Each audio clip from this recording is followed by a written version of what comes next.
Well, good afternoon and evening, everybody. Welcome to ULT San Diego, here for the Aquarian series. And this afternoon's presentation is entitled Kshetra and Kshetrajna, which will be given to us by Jonathan Taubey. But before we begin, a reading. This is from the Bhagavad Gita, chapter 13. Know, O chief of Bharatas, that whenever anything, whether animate or inanimate, is produced, it is due to the union of the Kshetra and Kshetrajna, body and the soul. He who seeth the Supreme Being existing alike, imperishable in all perishable things, sees indeed, perceiving the same Lord, present in everything and everywhere. He does not, by the lower self, destroy his own soul, but goeth to the supreme end.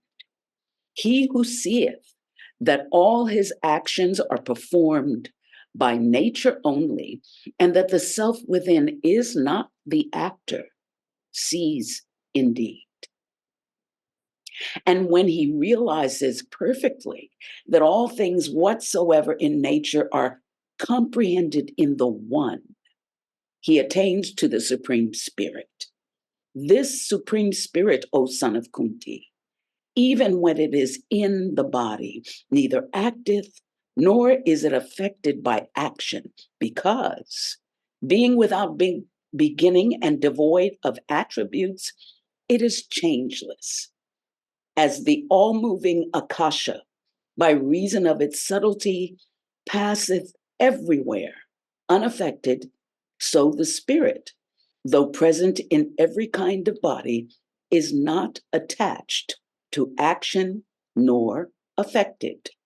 As a single sun illuminateth the whole world, even so doth the one spirit illumine every body, O son of Bharata.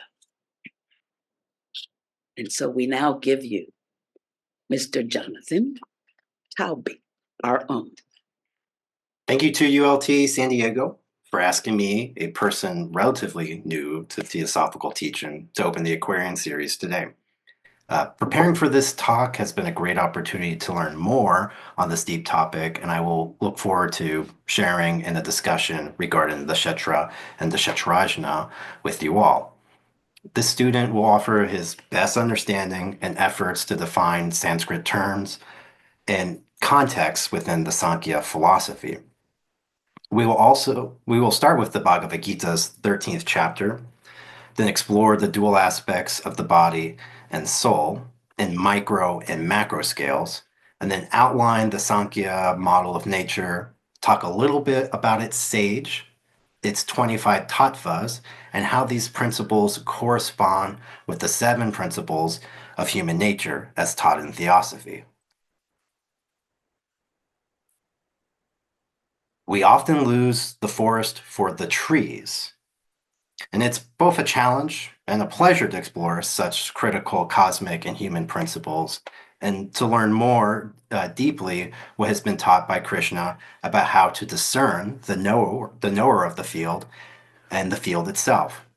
This student sought instruction from these books and articles to form various explanations of the Sankhya model. This presentation also benefits from the generous guidance and support of more experienced students in editing and expanding our grasp of the Kshetra and Kshetrajna. The Indian philosopher Vinoba Bhave clearly states, "The body and the self are 2 different things.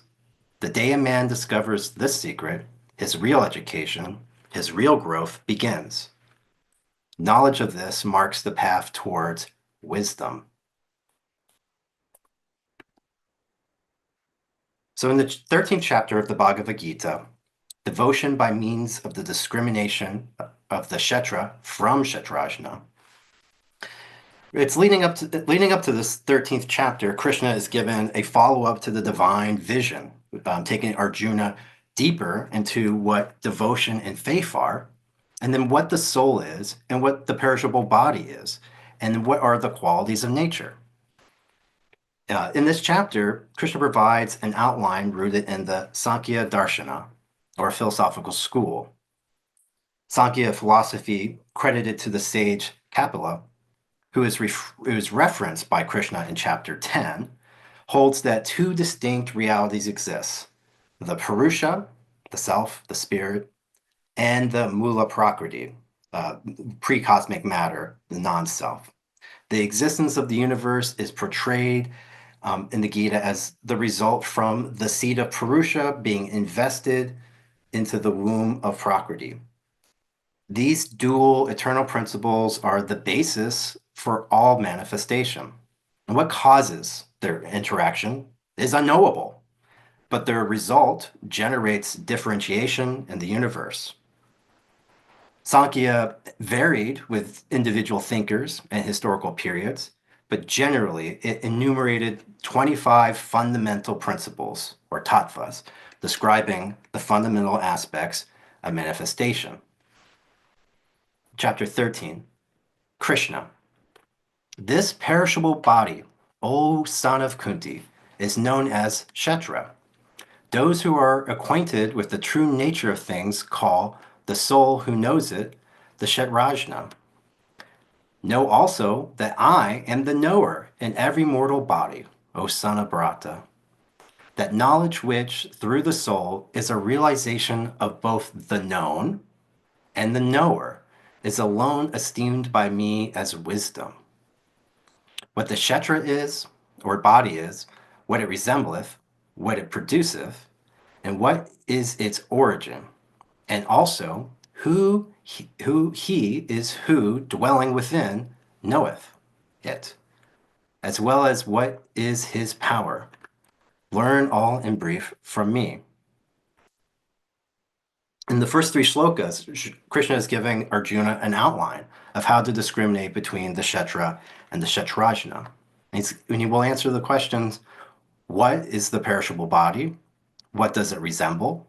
What does it do or produce? Where does it originate? And from what? Who is dwelling within? Who is the knower? And what is the power and object of wisdom? Starting with the final item, what is the power and object of wisdom? Krishna offers a portrait of true wisdom of a spiritual kind, gained through practice of karma, bhakti, and jnana yoga. Jnana is the practice of gaining wisdom from the study of adhyatma, the superior spirit, and a meditation upon the end of the acquirement of a knowledge of truth. This is called wisdom, or spiritual knowledge. Its opposite is ignorance.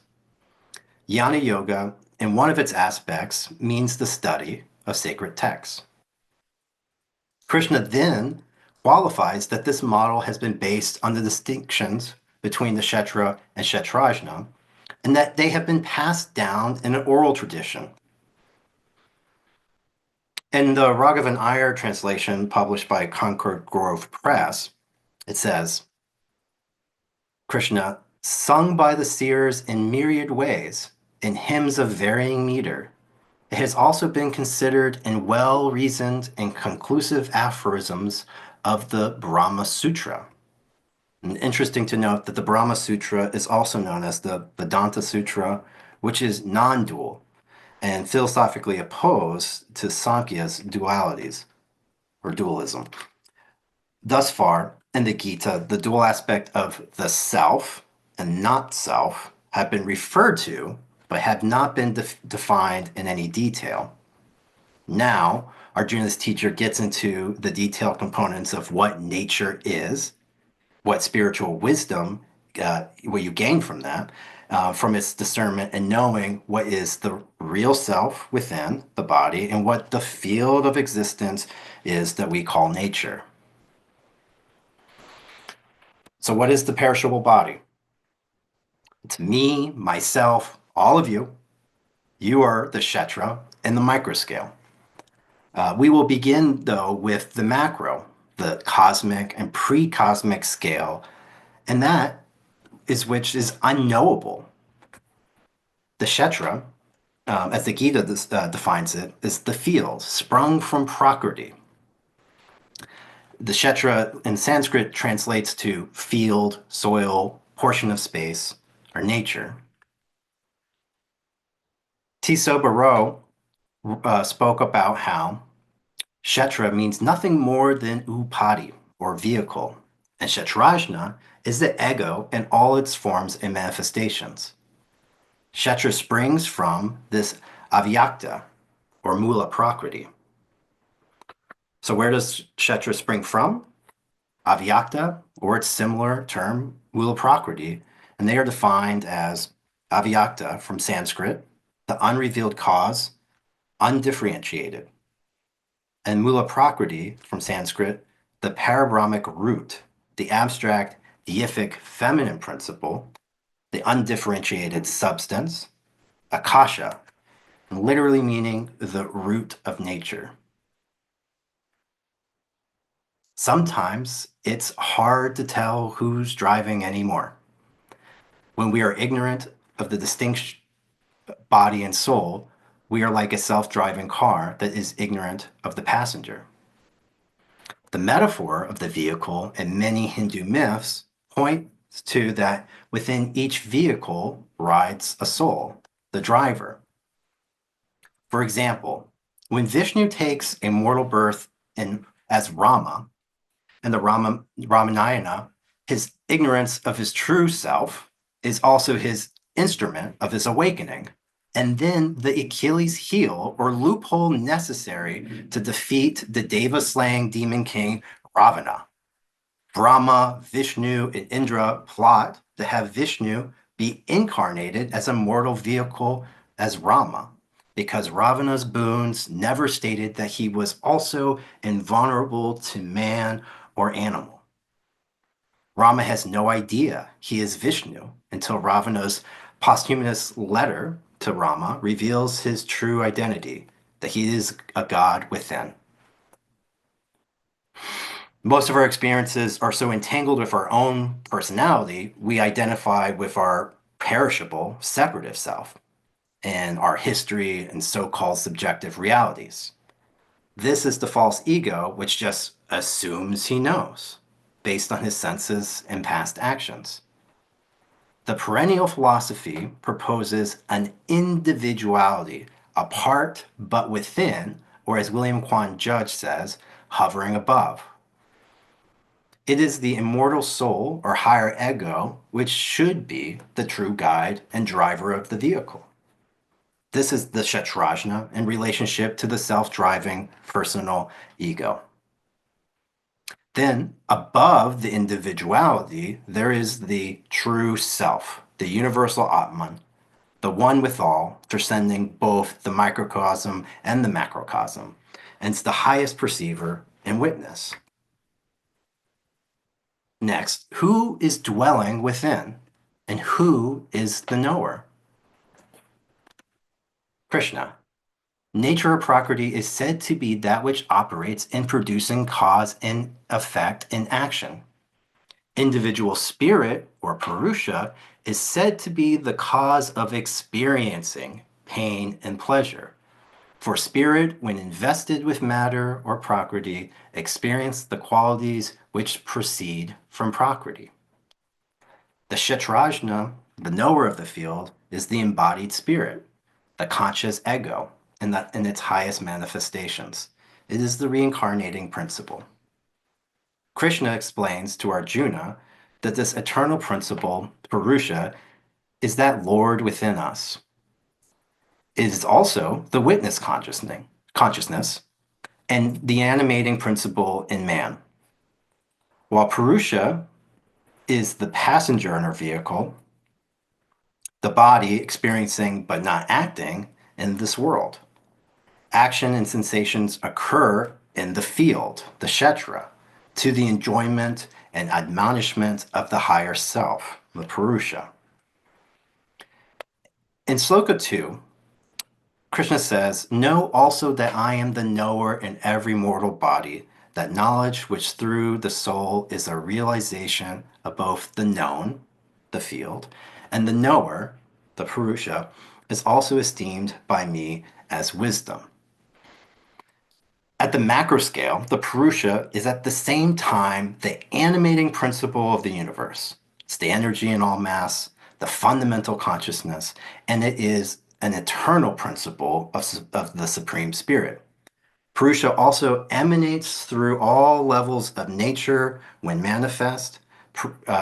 When manifest, Purusha is called the spirit in the body, the spectator, the admonisher, the sustainer, the enjoyer, elsewhere referred to as the watcher, the seer, the higher self, the indivisible, the kutastha, and also the para-atman, the highest soul. In chapter 13, Krishna, I will now tell thee what is the object of wisdom, from knowing which a man enjoys immortality.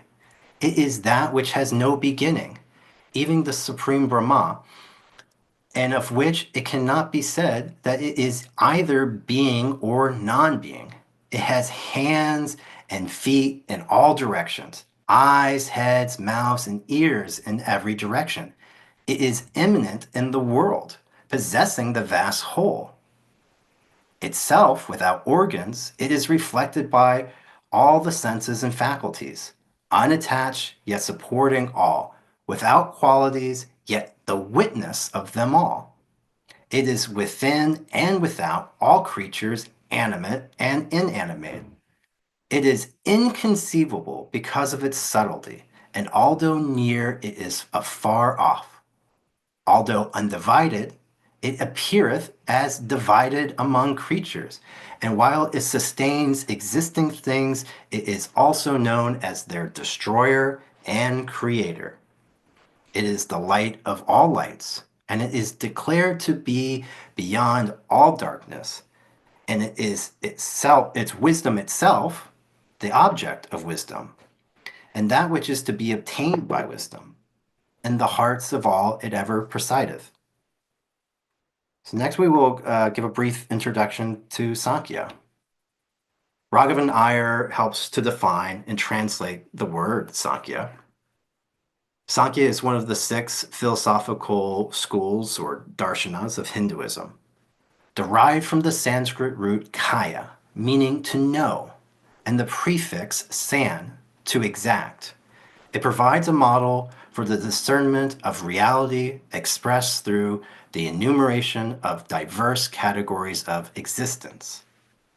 These categories were given as 25 tattvas, or principles of manifested being.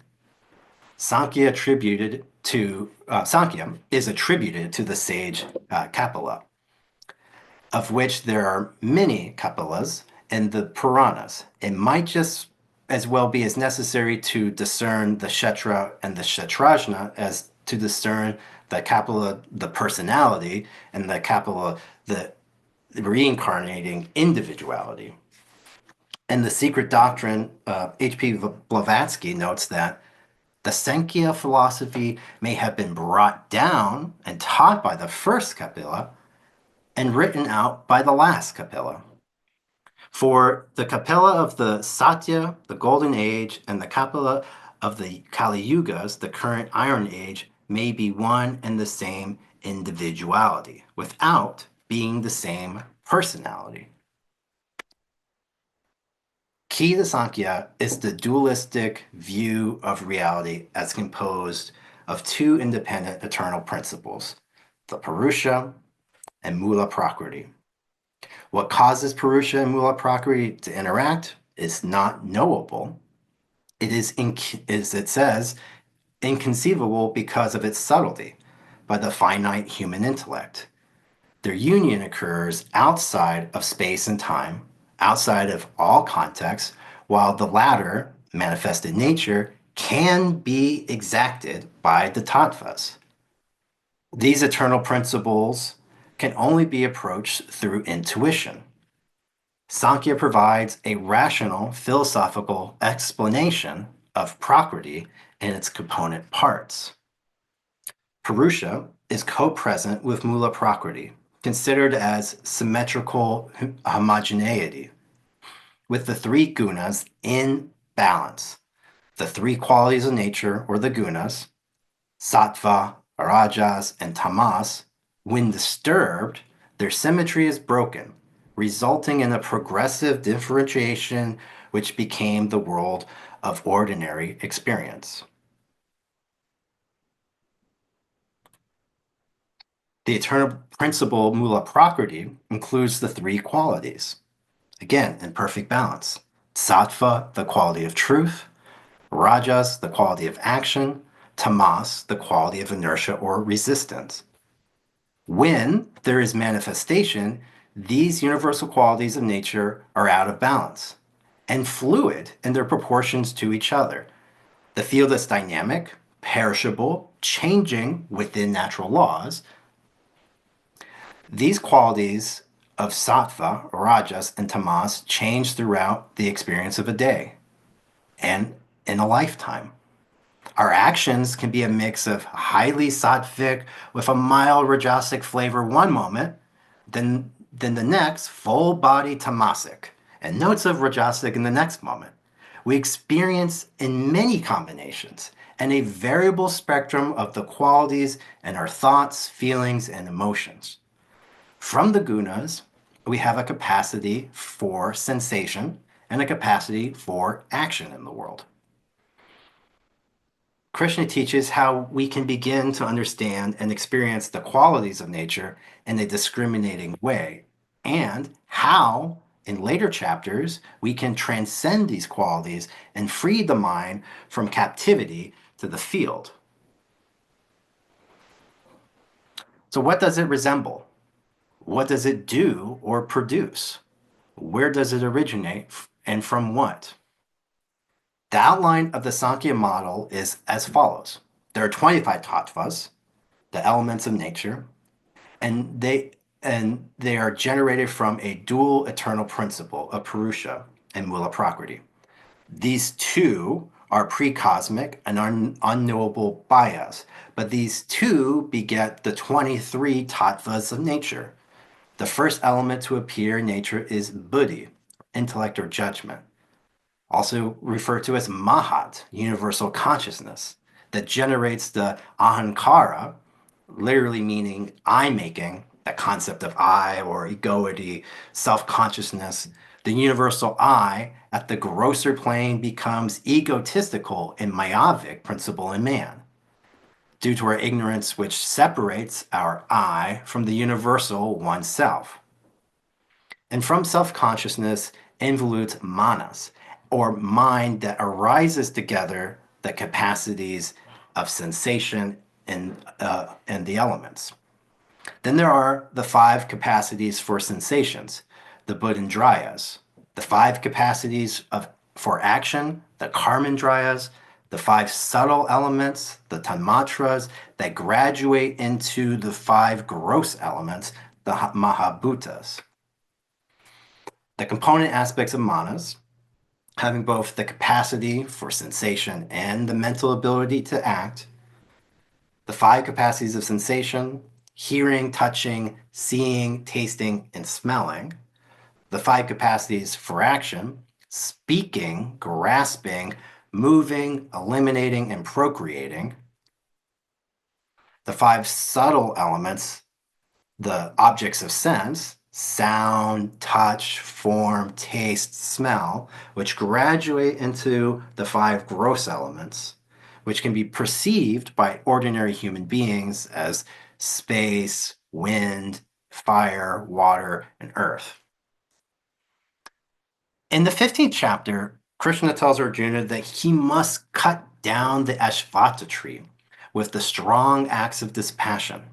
And to this student, Krishna is telling us to cut down the ego and free the mind of the attachment in nature in order to transcend and to know the Supreme Spirit. So, how can you draw the unknowable?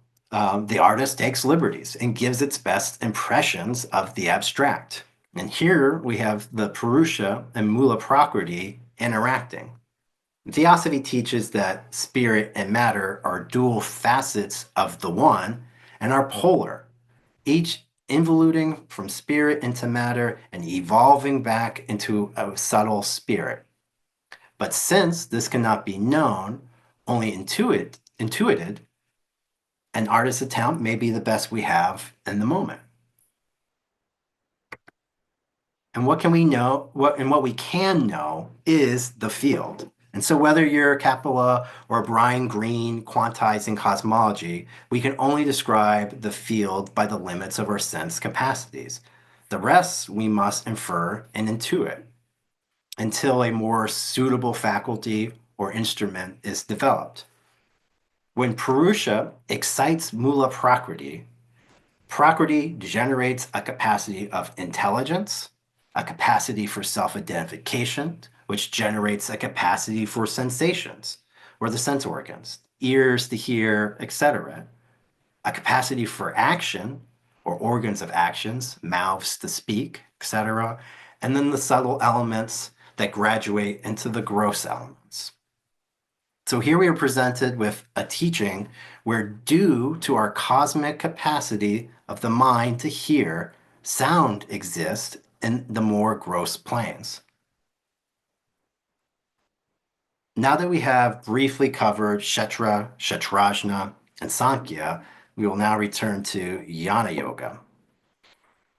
And there is no more appropriate departure than our own ignorance. But Vani Shankar tells us samsara is due to the union of the Kshetra and Kshetrajna, resulting from ignorance. Jnana Yoga is the exercise of reason in contemplation. It is one of the 3 yogas taught in the Bhagavad Gita, and the other 2 are Karma Yoga, right action, Bhakti Yoga, love and devotion. If our aim is to serve and aid humanity, how does this meditative contemplation and study assist us? How does the study of sacred texts improve our understanding of the field and the knower of the field? These 3 yogas are like a 3-legged stool. Study improves discernment and will. Right action is informed by study and devotion. Devotion with the heart may inform action. And finally, study of sacred texts is an act of devotion to the spirit, as it engages the mind and the heart with the logoic qualities of the word or sacred speech. Whatever occurs in the field is caused by and affects karma, and such reverberates towards harmony.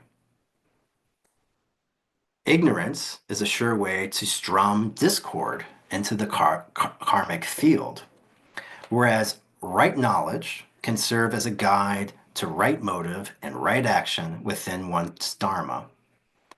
Theosophy affirms that we can learn to play melodies in the karmic orchestra. In Theosophy, man, in the field of karma, is involving from or involuting from subtle to grosser material and then evolving back to a more subtle material.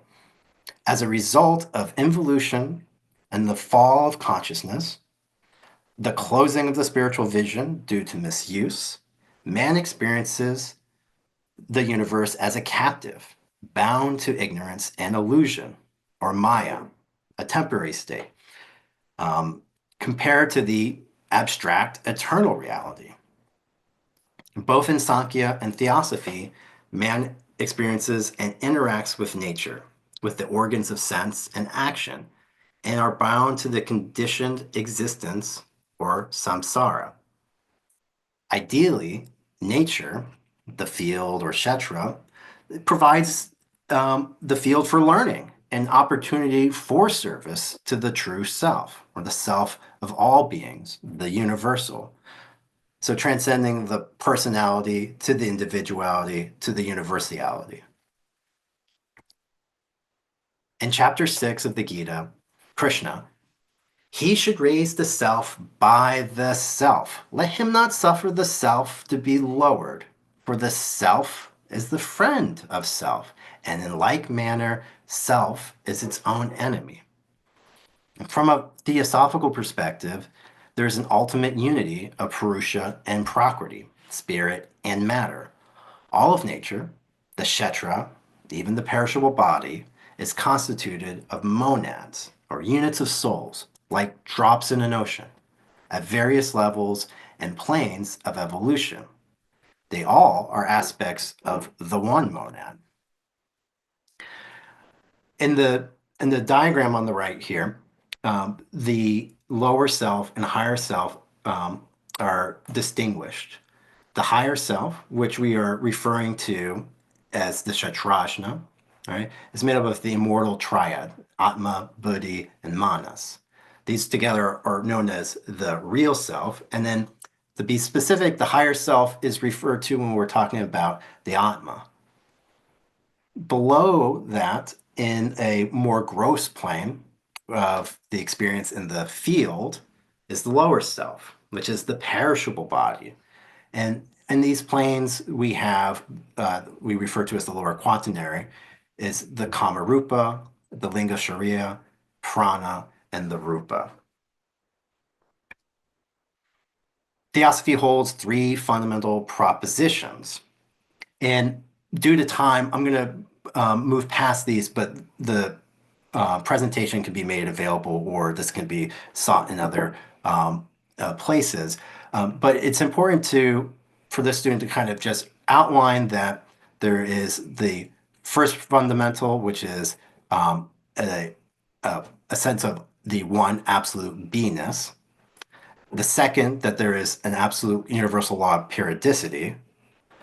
And then the third, that all is a fundamental identity of all souls with the universal oversoul, and that there is a pilgrimage through cycles of incarnation where that soul is to acquire individuality and rise up through various gross planes from mineral to plant up to a Dhyani Buddha.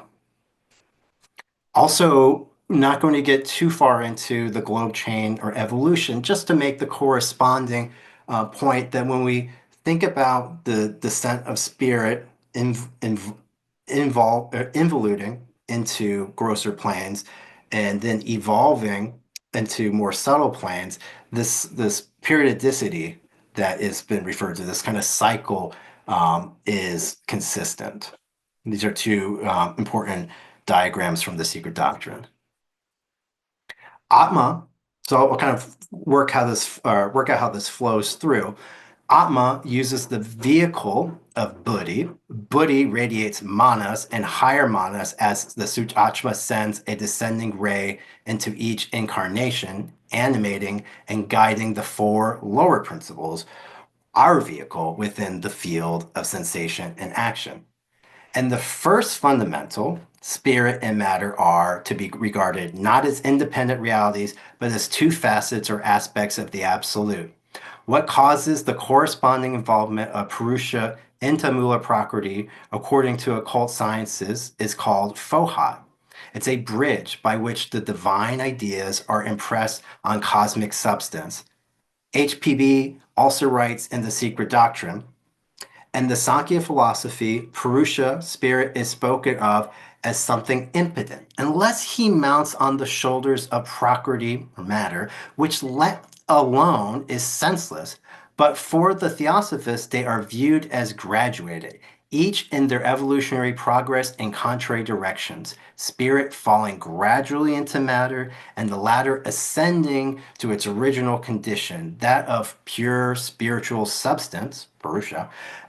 Spirit and matter stand to each other, the two poles of the same homogeneous substance, Mula Prakriti, or the root principle of universe. In Sankhya, the Purusha is the witness consciousness who gains experiences by riding the vehicles for a lifetime. Another way of saying that this is that man is a perishable personality taking the individuality, the soul on a ride through the sense experiences and actions. In conclusion, the power of wisdom comes from the knowledge of the real self, the Kshetrajna, and of the field, the Kshetra. We are all players on that field. And so, what does one gain from the practice and study in Jnana Yoga? We can gain perspective on the qualities of nature. We can gain discernment, which reinforces detachment or renunciation from the fruit of actions. We can gain liberation from motive and suffering, having gained perspective and a better vantage on how to practice right action. Jnana yoga can be practiced by self study and the study of sacred texts. The Bhagavad Gita, among these, is a gift from Krishna to educate the despondent student Arjuna, who is stuck in the field. Arjuna must attain to knowledge, devotion, and right action to transcend the field of battle. Knowledge can serve one in the liberation from the drama of life. It can help gain perspective to see the play of it all, reducing the stress and the weight of life's dramas. Instead, we can stand apart, unaffected by injuries to the perishable body and to our psyche. We can live like Shiva, dancing on the dwarf of ignorance, or life will dance upon your back. Consciously, we can shift our identification from the separative I towards the higher self within, and then enjoy the dance. As Joseph Campbell says, find your bliss. Find that ananda, that sense of bliss that's within the cosmic play, the lila. Raghavan Iyer iterates this in his article, Ceaseless Dissolution. A person who starts to see life in this manner knows, as the great sages have taught, that beginnings and endings are unknown, and that only the middle is evident. Such a person attempts to live without grabbing at the answers of life or demanding that everything be instantly explained, for he sees each life as one night at the theater, the chain of nights and a long pilgrimage with many roles, ranging from Puck to Prospero. And so here we are, we're at the end. So I'm going to end with a quote that helps settle into our discussion, and I'm grateful to you all for being here and having the opportunity to prepare this for our discussion. From the voice of the silence. All is impermanent in man, except the pure, bright essence of Alaya. Man is its crystal ray, a beam of light immaculate within, a form of clay material upon the lower surface. That beam is thy life guide and thy true self, the watcher and silent thinker, the victim of thy lower self. Thy soul cannot be hurt but through thy erring body. Control and master both, and thou art safe when crossing to the nearing gate of balance. Okay. Thank you. Thank you, Jonathan. That was really excellent. And we felt that some of those quotes that you were reading was like our understanding of them was expanding just through the hearing of them enunciated so beautifully as you did. So actually we were reminded of that near the close of the 18th chapter, where it says that he who shall study the sacred dialogue between us should be deemed to have worshipped me with wisdom sacrifice. So we felt like that is what was going on this afternoon. So thanks very much. So we have time for questions and discussion. And if you could take your slideshow down, Jonathan? Just makes it easier to see everyone. Yeah. Kim. Thanks, Jonathan. That was amazing. I was wondering, I think it's on slide 18 where you had I think you probably drew this, right? It almost looks like two stars with sharing material from astronomy, but it was the Sattva, Rajas, and Tamas, and the higher realm. I don't know if you can, show it again. There. Yeah. Did you draw that? I did, but it's based off another diagram of spirit and matter. But the the kind of this unknowable inception, essentially, of Prakriti from Purusha entering Mula Prakriti, is a very there's an interesting correspondence to spirit matter coming, involuting and evoluting, so that kind of spiraling is kind of what I was trying to include here. Yeah. It reminds me of how, like, you can have say, a dual star system where one of them is feeding matter into the other star. Like the other star might be an incipient black hole even, or at least a star with greater gravity. And then as the matter feeds into the other star, it gives the star energy, and then it bursts out with radiation, converting the matter into energy. And so there's a dynamism, an energy flow. And I was wondering, it seems like that's kind of a provocative image with the Purusha and Mula Prakriti, in the sharing of energy between one and the other. Does Purusha gain something through receiving from Mula Prakriti? Does Mula Prakriti gain something from receiving from Purusha? It's just I love how you did this dynamic interaction diagram. It's quite provocative for the intuition. So thank you. And if you can say more, that'd be great. Yeah. So the question is, what does the Purusha gain in the interaction? Does it? Yeah, and that is a question. And then also the other direction, just and how your drawing looks like it has spirals too within the spiral. I just love the drawing. It's a very, I'm gonna stop sharing this. It's a very good question, and I think that the Gita, when it's talking about Purusha being invested in Prakriti, Purusha is to experience in Prakriti. So in the pre-cosmic sense, right, Mula, Prakriti, and Purusha, I think the question I would respond to your question is can there be any experience at all?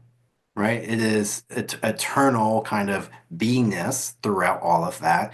Purusha is an animating principle in nature. So in manifesting, it is within everything. So Purusha, essentially is experiencing existence through being invested into nature. So it is that kind of animating force that we kind of, in a popular sense, refer to as consciousness.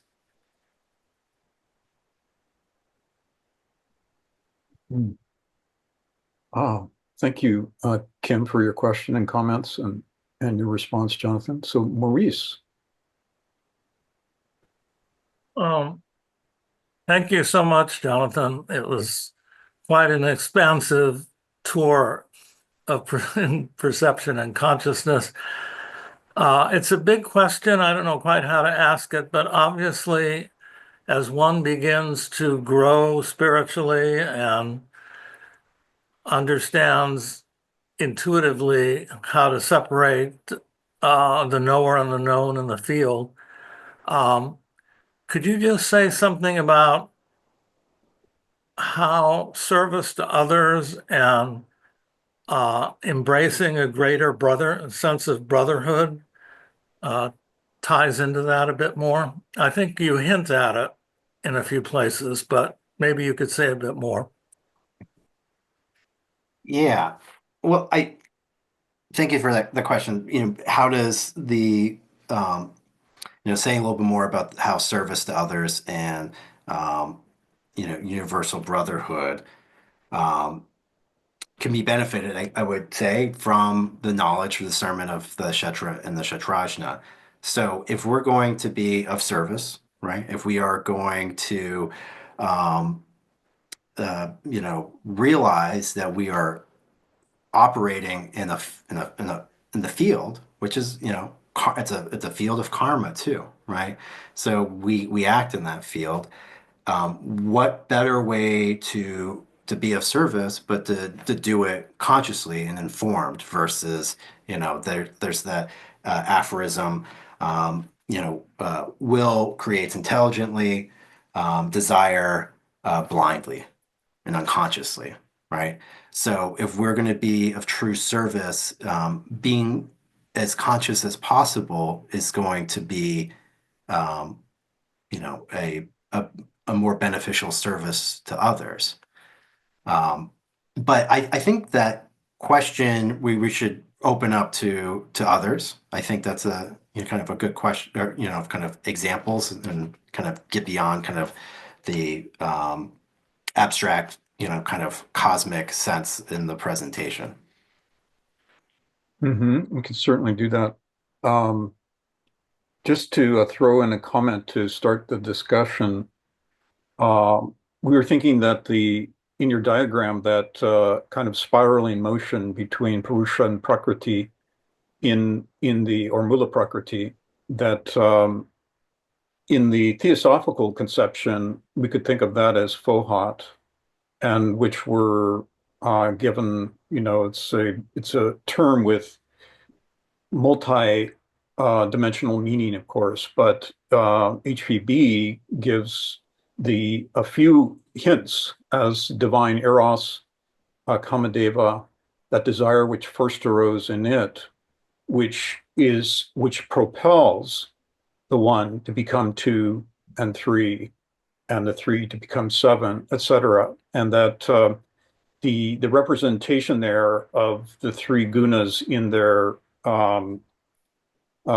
continuity and perfect balance within Mula Prakriti also reminds us of the threefold logos that arises at the dawn of manifestation, but that the interaction propelled by Fohat is sacrificial in its nature, as Krishna describes in chapter 7 as the Adiyajna, the great sacrifice, by which the spirit descends into manifestation for the sake of creating an arena in which evolution can occur, and which monads can progress from lower levels and states of consciousness to higher levels.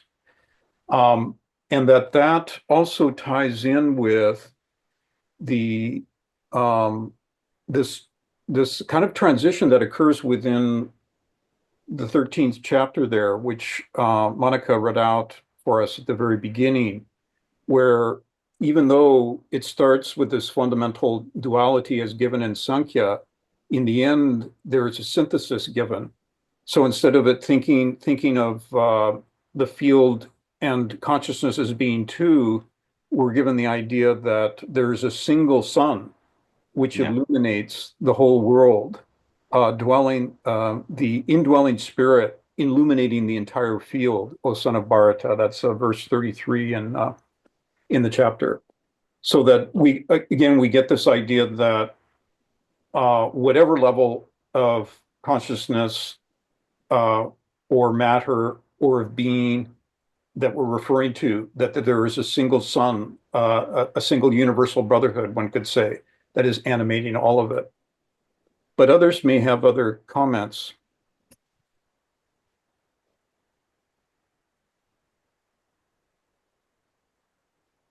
Or other questions. And we know that there's many students of the Gita out there. I have a possible contribution or question or whatever. Can he hear you? Yeah, can I be heard? Yes. Yeah. Okay. Okay. There's a capacity to sense your question. Oh, well, okay, just in a practical sense, first of all, I appreciate the metaphysical clarifications, but I was just thinking of a practical sense in relationship of being able to distinguish the knower from the field and one's ability to actually help others. And I think you very much alluded to this, Jonathan, but if I'm totally identified with nefarious identifications. In other words, with my personality, with my persona, this is me looking, I'm helping people. That kind of ahankara thing that you referred to. Isn't that going to interfere with my ability to actually help others? And Judge writes in Will, Concentration, and Meditation, something like that, the very end, where he talks about that if we could just see the higher self as existing in all other human beings and worship the higher self like that, and thereby see in all other human beings the higher self, then every cell and fiber in our body is going to turn in that direction. And one would think that we would become much better helpers of those around us and of humanity in general. It's just my contribution. So thank you. And it's quite the challenge to do so. When Arjuna is essentially saying meditation is difficult to still the mind. It's equal in this student's sense or perspective on how difficult that can be in their day-to-day lives to experience that, because we are simply so caught up with our own self-identifying personality. But when you do have moments of that, it does begin to, expand. The heart can grow.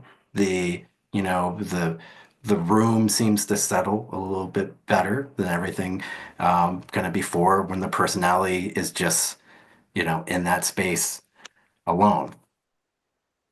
Mhm. Thank you. Excellent. Notice Shobha has a hand up, so I'll go away.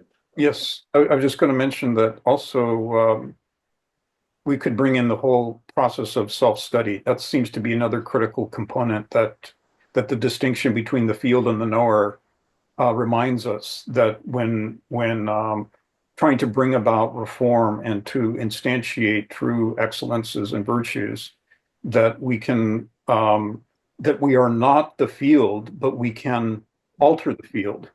We can detach ourselves from what we call ourself, examine it, make changes, alter currents of thought, patterns of action, and so on. Shobha. Thank you. You can hear me? Can you hear me? Yes. Okay. I'm far away, so I don't know how the bandwidth is. Excellent, Jonathan. It was so beautiful. And so many people have given such wonderful ideas. I just want to throw in this thing that I'm so glad you brought in page 200 from the Secret Doctrine, because H.P. Blavatsky always talks about the fundamental unity of all. So the macro and the micro have to be looked at constantly, the connection. And also the fact that people always say that there is a confluence of planets and that's why things are happening. But I tend to think it's a lot to do with what humanity does, which creates the confluence or certain confluences of planets. So we are intimately connected. Now, when we truly understand this, the place of ethics becomes so natural, because we're all connected and we're all responsible for each other. So once we truly understand it, the true meaning of ahankara is not selfishness. It's the identity of all in all. Yeah. What do you think of that, Jonathan? Well, I mean, what I was trying to clarifying the definition, or which is coming from the Theosophical Glossary, because that point you're making is important, right? That the sense of I, is not just the egoic, myopic personality. That happens at a more gross plane of that self of I. So, and then in the kind of abstract representation of these, we have to kind of still think about the varying planes from subtle to gross, and I thanks for pointing it out. Well, thank you for a beautiful presentation, Jonathan. Loved it.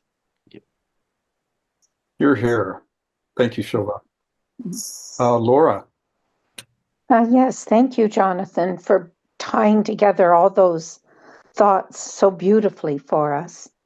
To speak to Jonathan Colbert's comment, I was reading today in the December Theosophical Movement and thinking in terms of the knower and the field. Sometimes we will separate ourselves out as I'm the knower and there's the field. But maybe we can look at it from a universal brotherhood point of view, is that we are the knower and we are in the field. And in the magazine, it was said that this immortal spirit, or Atman, is everywhere in everything. The same spirit is in all. It is the source of all the powers, all the knowledge, and also of perfect happiness. And then at the end of the paragraph, it quotes Professor C.S. Lewis. And he wrote, "If we could only see every man that we meet from day to day as he really is, we may want to fall at his feet and worship him." So thank you. It just seems to think that we are the knower, and we are in the field together, and we are raising this field up, each one of us individually and as a whole. So thank you for your talk. Yeah, thank you for that comment. And just the only thing I would add to that is what's important in not just separating the two, that they're different, but that there is a animating principle throughout all of that, which is the spirit. And so, yeah, I'm not sure how much we would get done if we were all falling at the feet, but imagine what happens in your heart and your mind if you can approach everything in that way. It's that sense of awe. We see it in children, kind of early age. We see it in these kinds of phenomenal experiences of nature, the sublime. And, that is kind of an everyday phenomena to kind of get us into that more spiritual identifying versus personality identifying. It's like I'm not just, separate from all this, but I am in it, and there's something else in there that is sublime and beyond, the any materials or reductivist sense of the world. Mm-hmm. I think that whole theme of both transcendence and immanence, which people are kind of articulating in various ways, is really key. And it reminds us of that quote from Emerson, which we were thinking about in relation to this topic, where there's that passage in Walden where in a single paragraph, he seems to uh, encapsulate that both of those ideas. And he says, if I'll just read a portion of it here. It says, with thinking, we may be beside ourselves in a sane sense. By a conscious effort of the mind, we can stand aloof from actions and their consequences, and all things, good and bad, go by us like a torrent. We are not wholly involved in nature. I may be either the driftwood in the stream or Indra in the sky looking down on it. I may be affected by a theatrical exhibition. On the other hand, I may not be affected by an actual event which appears to concern me much more. I only know myself as a human entity, the scene, so to speak, of thoughts and affections, and am sensible of a certain doubleness by which I can stand as remote from myself as from another. However intense my experience, I am conscious of the presence and the criticism of a part of me, which, as it were, is not a part of me, but spectator, sharing no experience, but taking note of it. And that is no more I than it is you. Wow. Anyway, again, it underlies that whole idea, right? That we can stand apart as a spectator, review events as they unfold, attempt to understand them, and in terms of making self-corrective efforts to greater wisdom, greater love and affection, greater sense of brotherhood. How can I modify the field that I'm in control of in order to bring those about in a bigger way? Jonathan. Yes, hello there. This is Ken here on the ULT Zoom, going by the name Jonathan. So, Jonathan Toby, thank you for that wonderful explanation. And I really love the fact that you're able to equate this phrase with that phrase with another phrase to say, well, this is all really the same thing, just different names for that thing.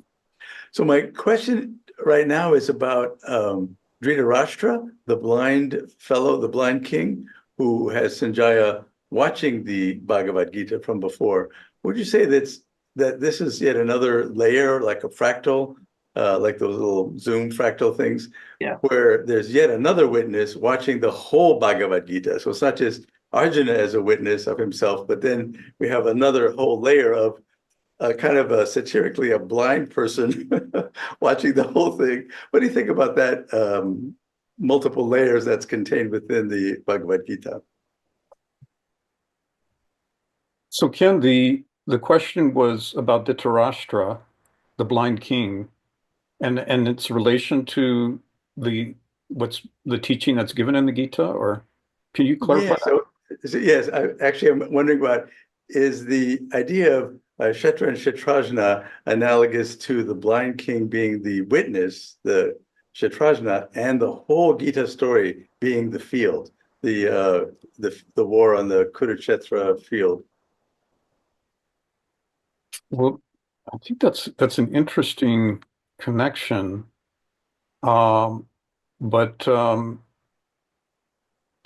we do have that passage that Jonathan read out from HPB where she says that it's maybe this is what you're thinking of, that Prakriti is blind, and that Purusha has vision. It's the seer or the watcher, and it's not until it mounts, that Purusha mounts on the shoulders of Prakriti, that anything can happen, because Prakriti doesn't know where to go.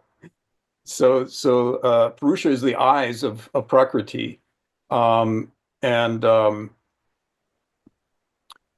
but Prakriti is the feet of Purusha. It provides the means by which it can engage in motion. So is that kind of what you were thinking about? Yeah, sort of like an analogy or a fractal between this whole idea of the knower and the field, which is the world of sensations. So the whole battlefield is going to be the world of sensations, and then Dhritarashtra would be, through the vehicle of Sanjaya, he's going to be the witness, since Sanjaya is witnessing and then narrating to the blind king what's happening. Yeah, that's very interesting suggestion. Maybe others have comments about it. Yeah, it'd be fascinating to see what other people think as well. Thank you so much. Is it Dhritarashtra or is it Sanjaya? Yes, Sanjaya. Oh, yeah. Sanjaya, he's the one that can see. Yeah, Sanjaya is the one doing the remote viewing. And he's reporting it to Dhritarashtra. And he's then telling it to the king. Yeah, what he's seeing to the king. So it's sort of like an intermediary of perception and perceiver. Yeah. but Sanjaya is the one who's actually doing. I apologize for missing that. It's a really great question, Ken. It's something that I think has come up for this student as well. That's kind of the meta layer of the blind king who cannot experience this self, and then that his is mediated by Sanjaya to witness, right? He's witnessing something though that is also not really. It's like we wonder, it's like, what is everybody on the battle lines just waiting? Is this frozen in time? He has this kind of vision that is kind of super to kind of just the everyday, soldier in that moment, who's wondering what Arjuna is really doing there in the field. This goes on for a long time. And then there's like key parts where Sanjaya is, for example, experiencing that divine vision as well, and telling that back to the blind king. But just a really great aspect to bring up. But the other thing that puzzles me about that analogy is that it's Duryodhana, who is the son of Dhritarashtra, right? Who is the one who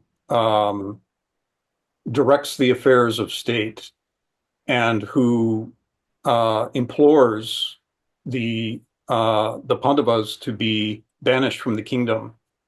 So in another sense, it seems like Dhritarashtra represents the blindness of the personal ego. The unseen, the beings that don't understand or don't know the damage that's being done through other agencies, which is really their own agency. So it's just a thought. Jonathan Colbert. Remind him about chat. Okay, Monica says to look at chat, but meanwhile, I got my question here. There's that, I think we've touched on this quite a bit, but there's that expression, Kshetra. Wondering if somebody could go into that. And part two, what does it mean when it says, when there's a kind of the expression, Kshetra becomes Dharmakshetra? What is going on when that happens? That's a great question. And not a simple one. But Jonathan, do you have a thought to offer?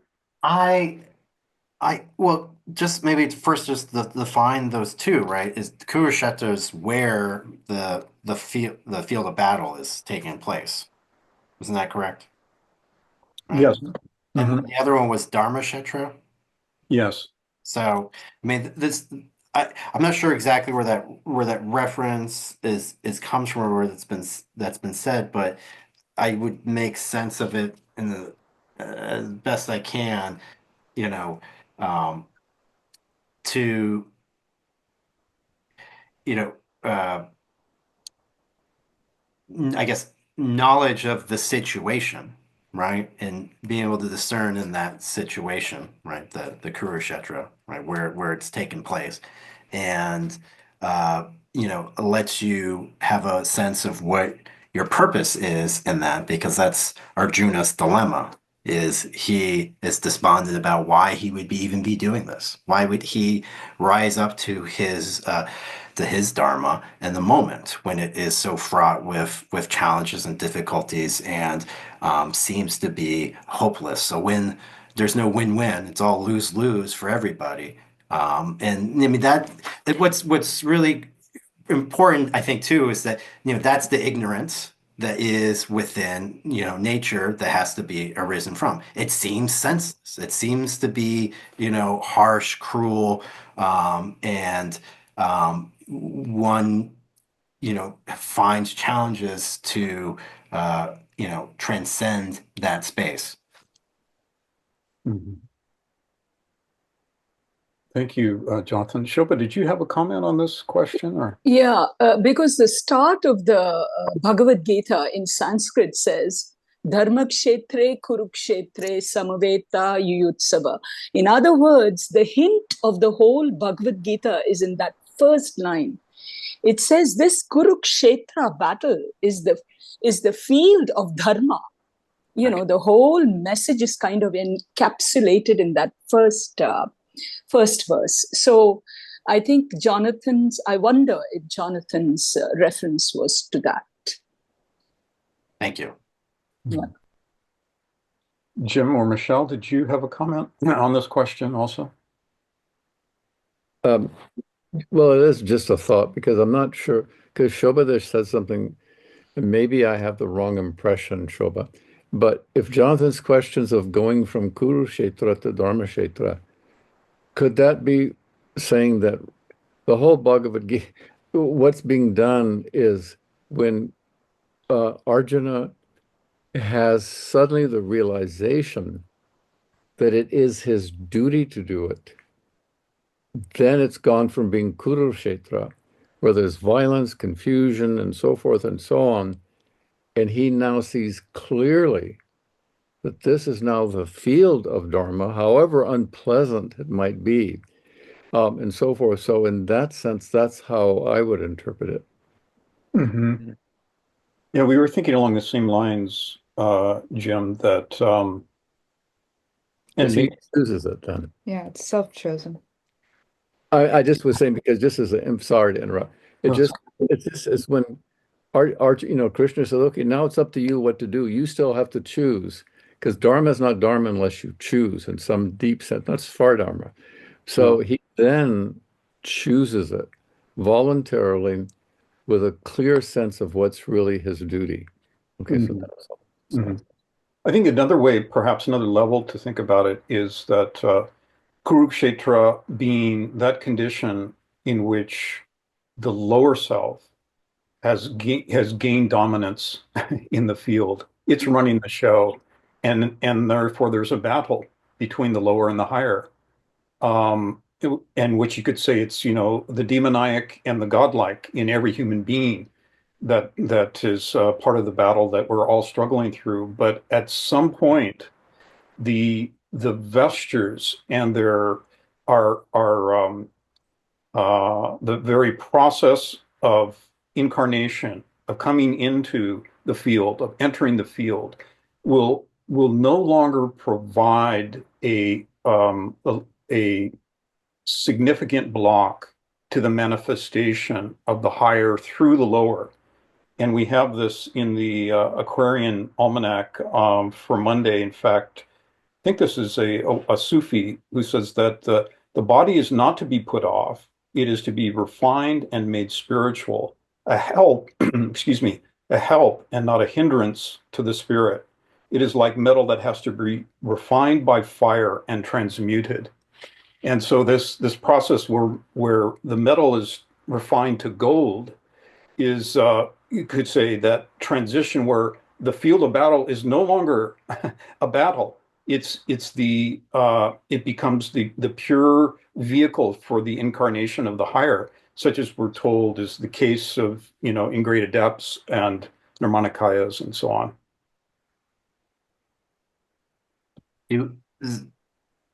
There was a question in the chat, so I think we should touch on it. How much time do we have left, Jonathan? Only a couple of minutes, but we can go over a couple of minutes. It's what is the difference between Fohat and Mahat? Which is an important thing to kind of bring in when we're thinking cosmically. What is that causes the Purusha to interact with Mula Prakriti? It's unknowable. Theosophy proposes this, or the occult sciences call it Fohat, or it's a bridge. So it's also defined in the glossary as a vital force, the essence of cosmic electricity. It is, in a sense, kind of that spark. What Fohat is that spark, whereas Mahat is the cosmic ideation. I'm sure others could kind of maybe elaborate a little bit more, but to this student, think of cosmic ideation as in a kind of as a being. I know I just said it's not a eternal principle because that's Purusha and Mula Prakriti, but the student thinks of it as kind of a eternal aspect of the universe, cosmic ideation, and that Fohat is what sparks it into something. Well, yeah, so you'd want to make the distinction that this, the term Fohat we don't find, of course, in Sankhya philosophy, but that the fundamental realities, principles of manifestation are not just spirit and matter in the theosophical conception, but include the principle of Fohat, which links the two on every plane of manifestation. So it's the energy by which ideation impresses itself upon matter on descending planes. So it's both that which propels manifestation itself to occur, but it's that divine love which unifies all on every plane. I think the other thing that could be said about Fohat, it is that it's that compassion which propels when the individuated human mind attunes to the energies, the higher transformative energies of compassion, that is Fohat acting in the human plane and helping to make that ascent from conditions of captivity to differentiation to the realization of brotherhood and unity of spirit. Thank you. There's one more. Well, actually, our time is up. Jonathan, I was wondering, did you have a quote that you wanted to end the discussion with? That's 10 I questions. I do. I do have one to offer if there's no other. Yes, let me just mention that we're very grateful for all the time and effort you put into this presentation. It was really quite excellent and very detailed. And all the quotes that you brought together was really very illuminating. So thank you for that. And thanks to everyone else for their questions and comments as well. It was my pleasure, and I appreciate all the help I got from my friends. All right, so let's end with a quote. Let's see. We'll do from the Crest Jewel of Wisdom from Shankaracharya. He is without doubt free from bondage when there is no distraction by the mirage of sensuous things, perfect discernment, born of clear vision, truly discriminating between the seer and the things seen, cuts the bonds of delusion forged by glamour, and thereafter the reoccurring cycle of birth and death ceases for him who has gained deliverance.